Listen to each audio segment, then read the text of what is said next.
Number 15. The plane crash.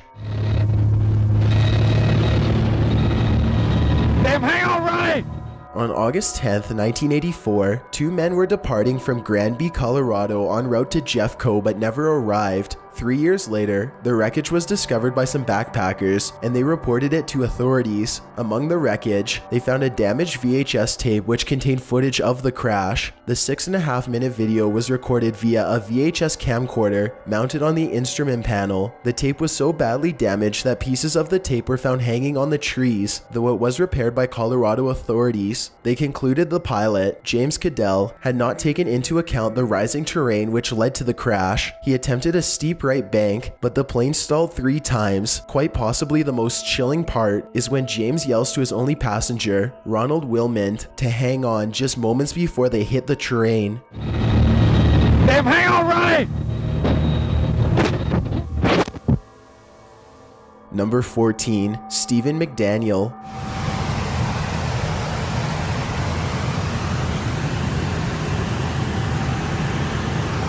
Mercer University School of Law classmates Lauren Giddings and Stephen McDaniel were neighbors and friends, but what Lauren didn't know was that Stephen was obsessed with her. For months he had been filming her from her window using a camera attached to a 6-foot-long stick. With graduation soon approaching, Stephen couldn't stand the fact that he would never see Lauren again. On the night of June 26, 2011, he broke into Lauren's room wearing a mask and gloves. He leaped onto the bed and grabbed her throat. During the struggle, Lauren ripped off the mask, revealing it was her friend. Stephen later confessed. She said, "Stephen, please stop." He didn't let go for over 15 minutes. After being caught, the video evidence was found on his computer and clips were released to the public. Stephen has shown remorse for his actions, but doesn't expect forgiveness from Lauren's family. District Attorney David Cook later said, "I fully expect Stephen McDaniel will spend the rest of his life behind bars." Number 13. The Stockton Arsonist.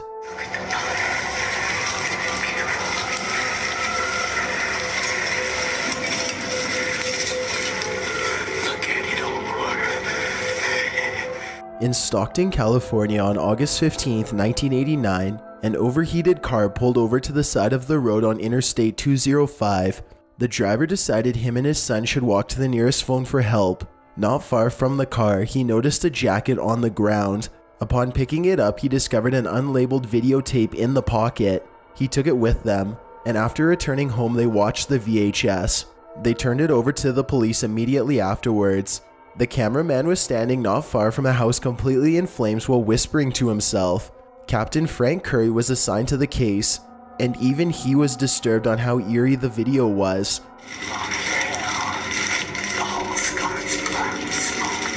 He said they watched the tape hundreds of times, and what baffled them the most was the cameraman's comments about Omar. They figured this man had a revenge motive for the arson, but they could never confirm who Omar was.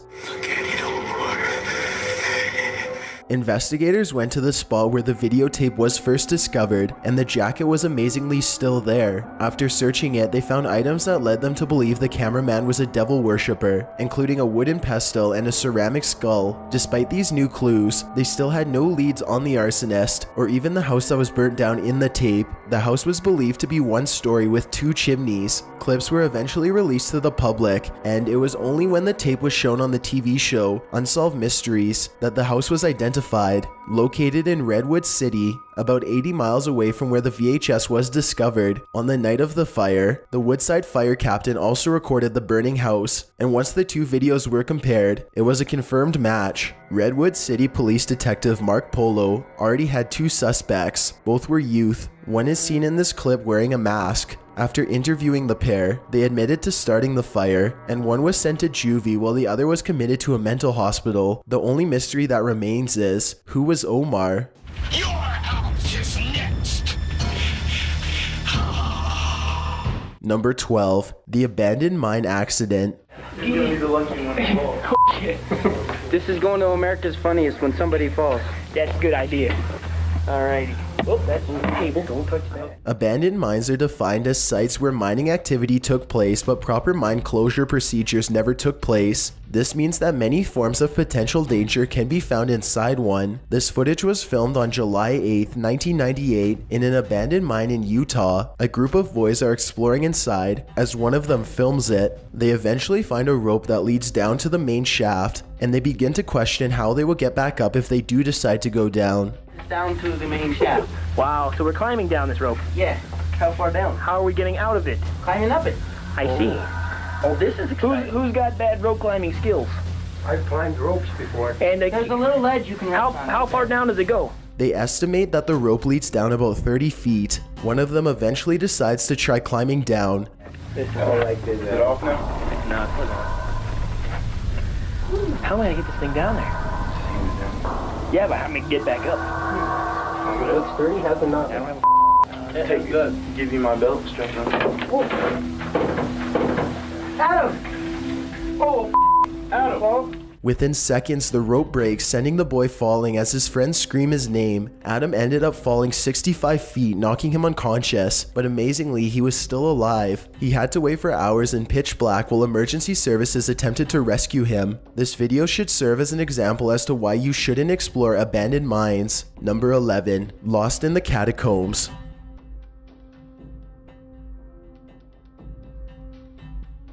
Located in Paris, France, the catacombs hold the remains of more than 6 million people in a network of tunnels. First established in 1738, nowadays it's a tourist attraction, but major spots are blocked from public access for various reasons. This doesn't stop urban explorers from exploring them, and in this case, that decision had serious consequences. A video camera was discovered on the ground by a group of explorers, and the fate of its owner remains a mystery. The videographer records as he explores the catacombs, filming the signs painted on the walls over bones. This continues for roughly 40 minutes before the person starts walking faster and faster. Soon he begins to run as his breathing gets louder, clearly scared. He stops multiple times deciding which way to go. At this point, it's apparent he's lost. He eventually drops the camera in a panic, and after hitting the wet floor, the man's feet can be seen as he runs off.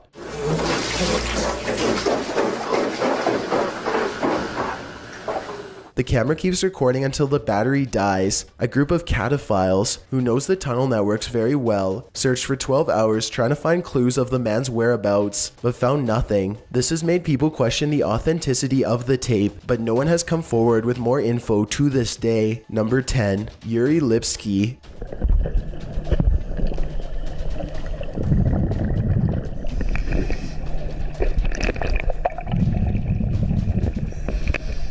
The Blue Hole is a popular diving location located north of Egypt in the Red Sea, dived almost on a daily basis. It is about 300 feet deep. On April 28, 2000, Russian diving instructor Yuri Lipsky took the plunge into the depths of the Blue Hole, along with a camera. As he continues going deeper, it sounds like he says help at one point.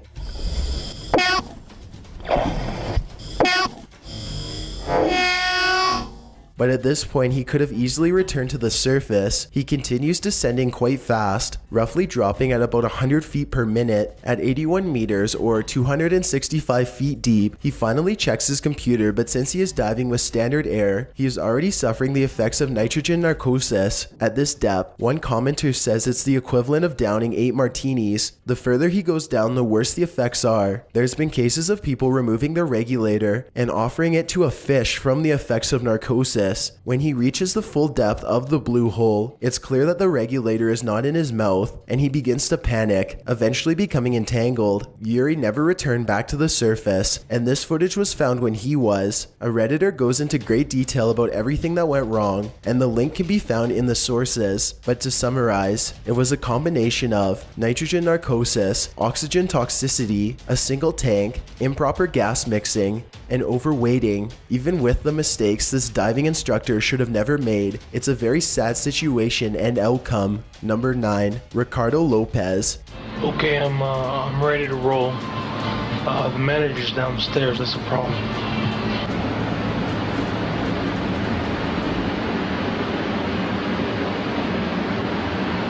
There's nothing wrong with having a crush on a celebrity, but becoming so obsessed to the point you lose touch with reality is when a person needs serious help. Ricardo was a shy, socially reclusive man who coped with his feelings of inadequacy with women by becoming entranced with celebrities. In 1993, he became obsessed with Björk, an Icelandic singer. He gathered as much information on her life as he could, and as time progressed, he lost complete touch with reality.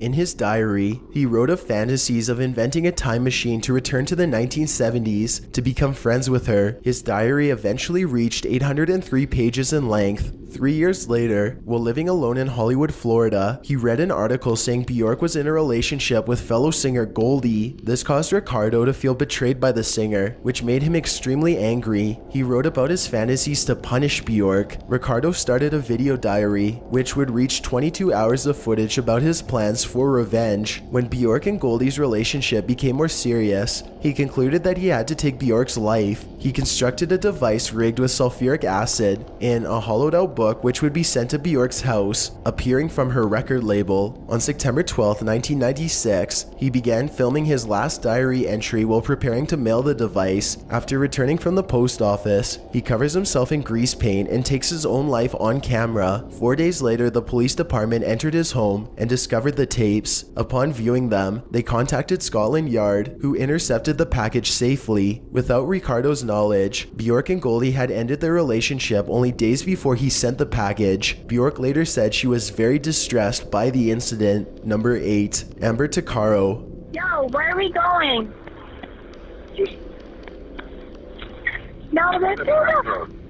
Are you fucking kidding me? Missing Indigenous women is a serious problem in Canada, with statistics citing as high as 1,100 missing over the past 30 to 40 years. In 2010, 20-year-old mother Amber Tuccaro got into an unknown man's vehicle in Nisku, Alberta. It appeared she vanished and was never seen again. 2 years later, the RCMP released an audio recording they found on which Amber could be heard talking to her kidnapper. Yo, we're not going in the city, are we? We're going. No, we're not. Then what are these roads going to? The RCMP believes that instead of taking Amber north, he took her southeast. The man on the tape was never identified, and the tape was released hoping that someone would be able to identify him. The RCMP refused to disclose how they managed to get this recording in the first place, but the CBC says her brother had called her. Since her brother was in a correctional facility, the call was automatically recorded. If you know anything about this case or the whereabouts of other missing Indigenous women, please email mmiw@cbc.ca. Number 7. Down the hill. 2 girls in their early teens were walking down an abandoned railway line in Indiana before they disappeared. Liberty German was posting Snapchats of Abigail Williams along their walk. She also took a photo of a strange man who they believed were following them. When the girls did not return to their pickup spot, their parents reported them missing. Sadly, a day later, their bodies were found not even a mile away from where they were dropped off that day. Upon searching their cell phones for more clues, police found a video recording, and it may lead to whoever committed this horrible act.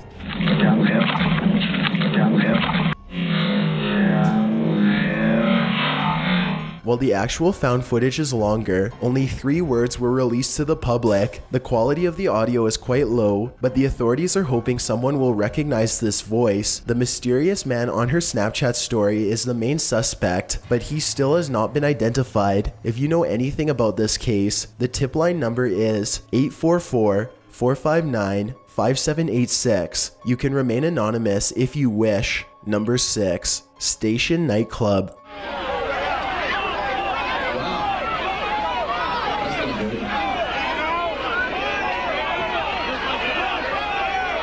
On February 20th, 2003, the band Great White was playing a show at the Station Nightclub in West Warwick, Rhode Island. During their song, Desert Moon, the tour manager set off spark-spraying pyrotechnics, which ignited the acoustic foam surrounding the stage. Since the foam is highly flammable, the fire grew large very quickly, as a dark carbon monoxide and hydrogen cyanide smoke filled the club. In less than a minute, the whole stage was up in flames, and the band quickly fled the club through the west exit. The majority of the crowd attempted to flee through the main exit, which caused a stampede. 462 people were in the crowd, and over 100 lost their lives.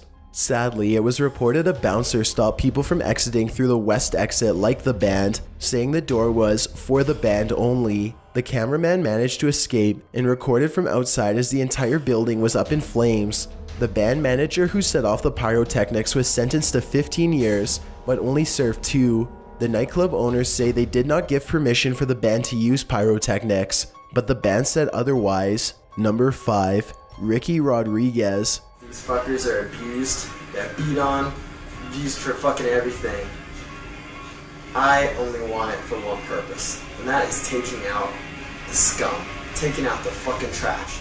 The Children of God is a religious group often labeled as a cult. Ricky Rodriguez was the adopted son of David Berg, the leader of the group. Throughout his childhood, Ricky was routinely abused, and this led to a deep resentment to both his mother and adopted father. When he reached adulthood, he often spoke out about his childhood, and because of this, the location of his parents were kept secret to him. Living in Tucson, Arizona at the time, he arranged a meeting between him and a former associate of his mother, Angela Smith, who was his nanny and involved in his abuse. The night before, he recorded a video of himself discussing his plans of revenge. He called himself a vigilante, avenging the children who had been subjected to horrible childhoods at the hands of David Berg. "There's this need that I have," he said. "It's not a want, it's a need for revenge. It's a need for justice, because I can't go on like this." In his apartment, he took the life of his former nanny. He then drove to Blythe, California, before taking his own life on a deserted road. A few days later, a friend of Ricky received this tape in the mail. His mother is still a leader of the group and has not been charged for any of Ricky's abuse. Number 4. Heaven's Gate.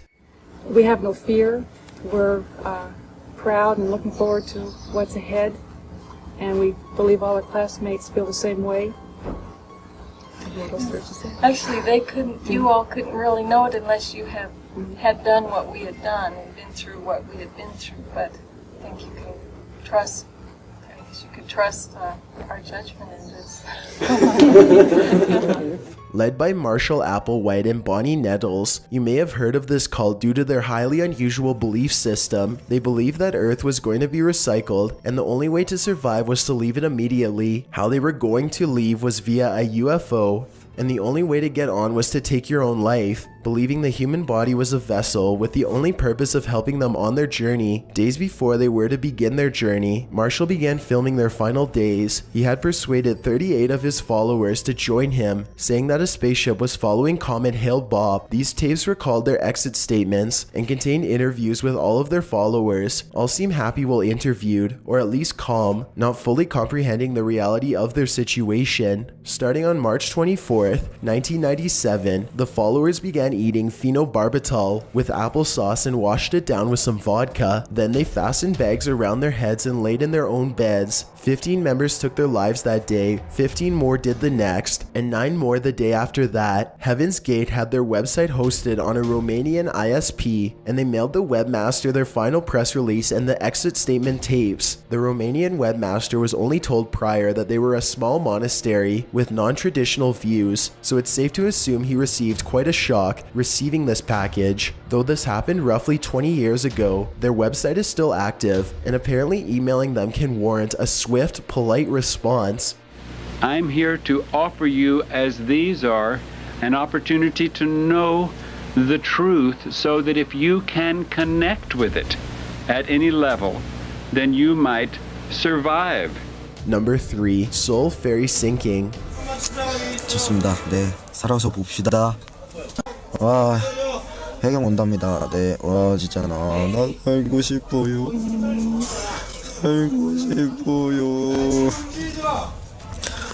지금 여기 영상에 많은 걸 남깁니다. 네, 관련한. On April 16th, 2014, the MV Seoul capsized on the coast of South Korea, carrying 476 passengers who were mostly secondary school students from Danwon High School. When the sinking began, the captain told the passengers to stay on the boat, and shortly after, he abandoned the vessel. This footage was recorded by 2 16-year-old boys who both lost their lives this day. The passengers can be seen with life vests on, which was instructed transmitted via the PA system. As water began entering the ferry, these life vests would cause the passengers to be stuck inside the sinking vessel. The passengers can be heard sending farewells, while others beg to be rescued. Sadly, 304 passengers lost their lives, while 172 were rescued. The majority of those rescued did not listen to the captain's announcements and had left the ferry. The captain was eventually given a life sentence, and 14 other crew members were also charged. Number 2, grave robbing for morons.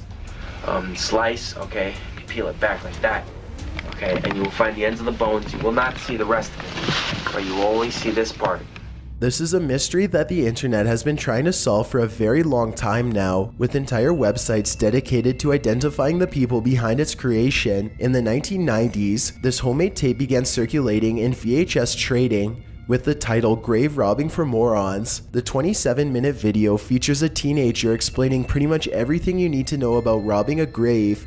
This includes how not to get caught, which parts are the most valuable, and various other creepy tips. In the tape, he is holding what appears to be a real skull, which he has taken from a grave. The internet is on the fence about his authenticity due to the exaggerated nature of his advice, specifically about dispatching witnesses. Never leave witnesses. If you have to knock them out so that way they think it's a dream. It's best not to kill, but if it's necessary, do it.